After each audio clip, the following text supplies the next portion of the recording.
Hello, my name is Visor. This is a web series I'm calling Video Game Reflections.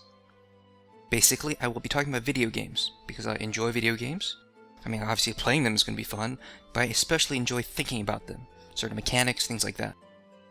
In this series, I will be exploring anything I find interesting at the moment. Today I'm going to be talking about Magicka. It's a game that came out January last year. I only started playing it recently due to some computer issues. We'll talk about that later. The game has a very sort of quirky sense of humor, and has a lot of geek cultural references. But what I really want to talk about is why the game is described as a wizard suicide simulator. Now, I don't know if suicide's the right word for it, but in this game, you will accidentally kill yourself a bunch. I definitely think the wizard simulator part of the description is very accurate. It sounds kind of dorky, but you do sort of feel like a wizard. But before I can really get into it, I have to at least explain some of the basic game mechanics and the basic controls, so you can sort of get a feel of where I'm coming from. Basic controls of Magicka. Mouse hand controls movement, as well as casting. Your keyboard hand mostly controls the elements. In terms of casting, there are a couple basic types. Normal casting, AoE, self-casting.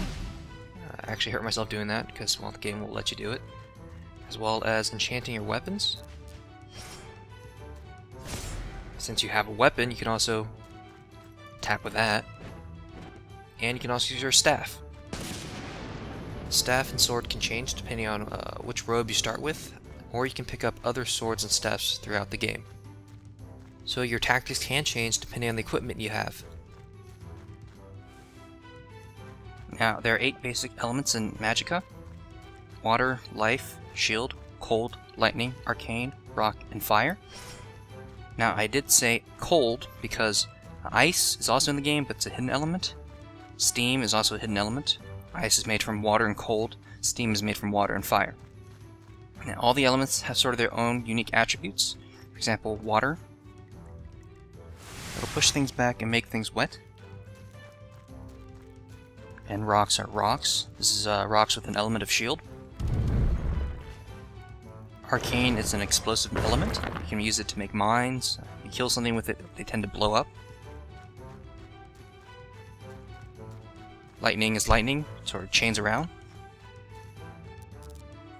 And, well, fire is fire. The number of elements you put in there will also change their effect. Stacking more will increase the effect. By combining elements, you can create different effects. For example, earlier I mentioned mines, and here's me killing myself with mines in a very efficient manner.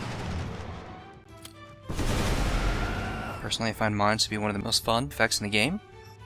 If the initial explosion doesn't kill the target, often the fall damage will. Now, there are also other combinations you can use. For example, shield with rock, and you self-cast that.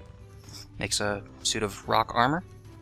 You can also use shield with fire to make a aura that makes you immune to fire damage. You can combine other stuff like lightning and fire. Make a chain lightning that sets people on fire. Or you can combine weird stuff like rock with healing. So that did some rock damage, and that's also healing me. You might have noticed I've used special magics as well. Magics are basically specific combinations that will cause a very unique effect. For example, this is Thunderbolt. Thunderbolt will hit the tallest object in an area, so it took out the door because it was taller. Basically, the magics have their own specific rules that they will always follow. So it was multiplayer, and I was trying to maybe hit an enemy with Thunderbolt, but my teammate is taller. He would get hit instead, and then die. Then I have to revive him. Now, we talked about elements that do combine. There are also elements that don't combine. For example, you can't do water and lightning at the same time. You can't do arcane and life at the same time. Additionally, there's things you can't do in certain states. For example, if you're wet, you can't select lightning. Well, you can select lightning, it just kills you. There are also other states that you could be in. For example, you could be chilled. You're sort of slowed. You can sort of thaw yourself out, though. You can also be frozen. Solid. You can thaw yourself out of that, too. You can also use fire to dry yourself off when you're wet. You can also set yourself on fire. And, this will kill you. But you can put yourself out with some water. You can also be poisoned in this game. You don't have any basic abilities that will poison other people, but if you are poisoned, you can always use life on yourself and you'll be healed up. The state that'll cause you the most problems would be being wet, because a lot of your big spells involve using electricity. For example, that's teleport, haste, multiplayer revive is probably the common skill that'll get you killed. Overall, there's just a lot of useful spells that has electricity as a component. Personally, I think this was a deliberate gameplay decision. Alright, so that's the basic game mechanics and controls out of the way. But how do I support my claim that the game is a wizard suicide simulator? Let's actually start with suicide. Now, as I said earlier, you're going to accidentally kill yourself a lot. But the important part is, it's going to be due to your own fault. Now, the game will let you do whatever you want within its rules. So, for example, if you were to self-cast a boulder on your head, that'll kill you. Now, you might be thinking, well, that'll never happen. Why would I cast a boulder on top of my head? Well, remember the rock armor I showed earlier? If you put 2 elements of shield, they'll cancel out. So, for example, you're in the middle of a fight, you're trying to bring up your rock armor. You hit shield too many times, cancels out. Now you dropped a boulder on top of your head and you killed yourself. Or you set up mines, but you're too close when they explode. Again, that's your fault. Ultimately, what I'm getting at is the game is very fair with its rules and punishing you for your mistakes. And they're your personal mistakes that you can learn from. Another important aspect of the game is how every problem has multiple solutions. For example, earlier I was talking about, if you're wet, you can dry yourself off with water. Well, that's not the only way to deal with being wet. For example, you could put an aura that makes you immune to water. While there's the upside that you can't accidentally set yourself on fire by doing that, there's also the downside that it'll cancel out any sort of armor you currently have. Other possible problems include certain monsters being able to pick you up. Besides just constantly trying to avoid them, you can also make yourself spiky by using the ice armor so they cannot pick you up. Now the downside is, rock and ice armors make you slower, so you have to work harder to dodge ranged attacks. While not every option is going to be viable, for example, self-casting a boulder in your head can deal damage to the enemy, but it's not a very good way of doing it. The game ultimately always has multiple viable options for every problem.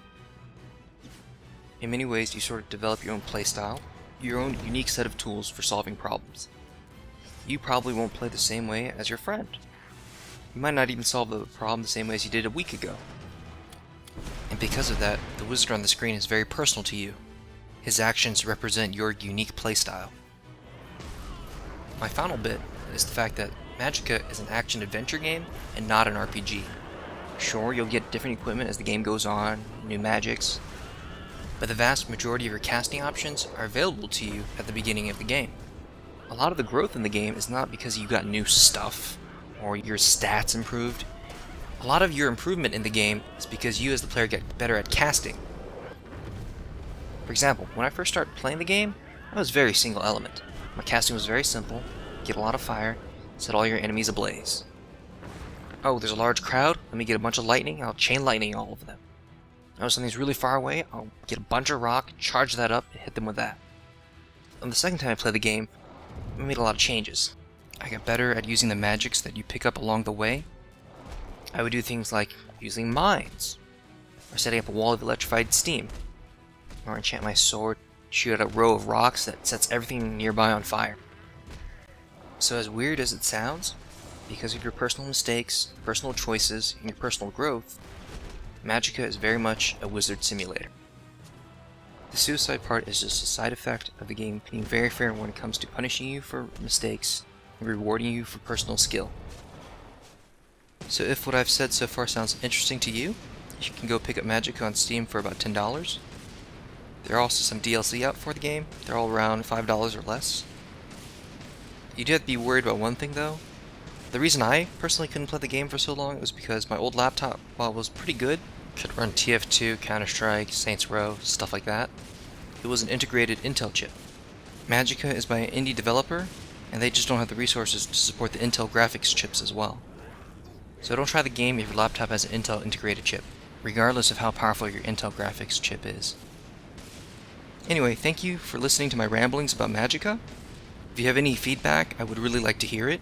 Feedback is really what I need right now, because I really have no idea what I'm doing. But I wouldn't mind some likes or subscriptions either.